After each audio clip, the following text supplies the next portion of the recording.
Assalamualaikum warahmatullahi wabarakatuh. Bismillah,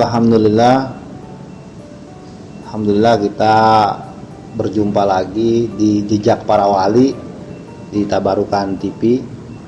Kali ini kita menelusuri aulia dan pahlawan nasional, artinya pahlawan dalam melawan penjajah di daerah Jati Kramat, Jati Asih.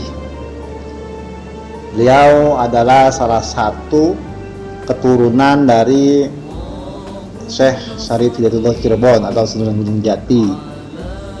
Beliau pertama kali datang ke makam ini, makamnya adanya di sebelah musola.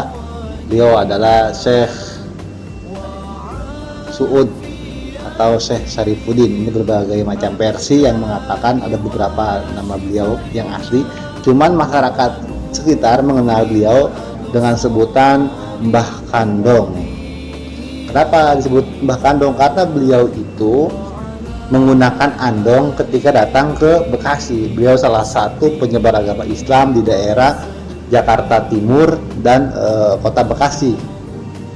Jadi beliau itu melawan penjajah dan menyiarkan Islam.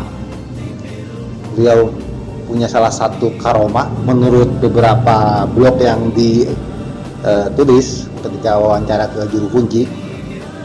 Beliau itu bisa menutupi daerah Pondok Gede dan Jati Asih tidak terlihat oleh pesawat Belanda.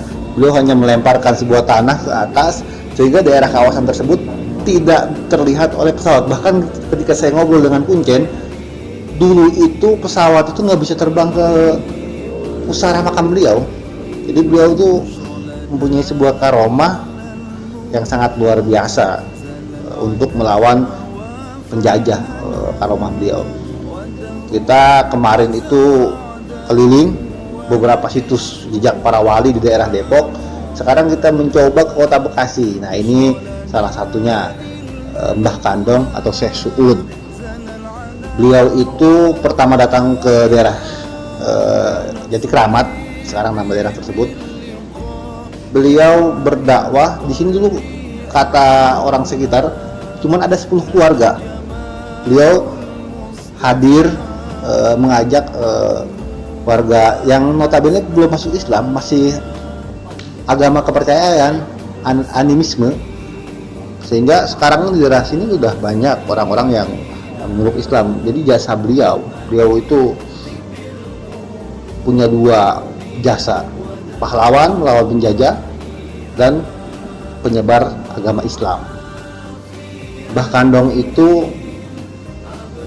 menurut cerita beliau adalah orang yang sangat dermawan. Bahkan beliau menanam beberapa tanaman dan diperbolehkan untuk diambil siapa yang mau ngambil. Beliau punya banyak ternak, beliau serahkan ke masyarakat. Ini yang bisa kita ambil hari ini. Jadi terkadang kita ini egois, banyak beribadah kepada Allah, merasa sudah cukup amal ibadah kita, tapi kita lupa dengan hak sesama manusia. Makanya kan dalam beribadah itu kan ada hablum minallah, ada hablum minannas. Nah, humanisme kemanusiaan itu yang kita sering lupa. Kita bisa belajar ke salah satu sejarah wali itu, Mbah Kandong. Dia ternyata dermawan sekali. Inilah yang diajarkan oleh Rasulullah SAW. Beliau mengatakan khairun nas anfa'uhum linnas. Sebaik-baiknya manusia itu orang yang banyak manfaat kepada sesama. Bahkan salah satu tokoh idola saya, Ki Haji Abdurrahman Wahid atau Gus Dur, beliau tuh tinggi sekali humanismenya. Beliau itu salah satu orang menurut saya wali yang cukup masyhur. Dulu Gus Dur ketika semasa hidupnya mungkin banyak orang yang mencaci beliau, tapi sekarang bukti sejarah mengatakan Gus Dur sangat besar jasanya. Ada cerita Gus Dur itu tahu data anak yatim sekota Malang.